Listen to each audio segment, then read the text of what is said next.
Masaya ako pag kaming dalawa ni Kael. Mas lalo ko siya minamahal at inahangaan, ngunit hindi ko mawari. Hindi ko maintindihan ang aking nararamdaman sa tuwing magkasama kaming dalawa. Parang hindi ako kampante. Parang hindi tama. Kilala ko si Kael. Mahal ako ng aking asawa.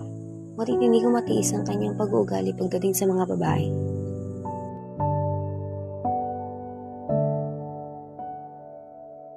Kaya ngayon na iba na ang aking nararamdaman. Ayoko na.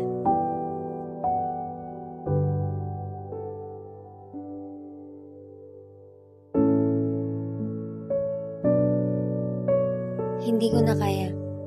Ayoko na maulit yung dati.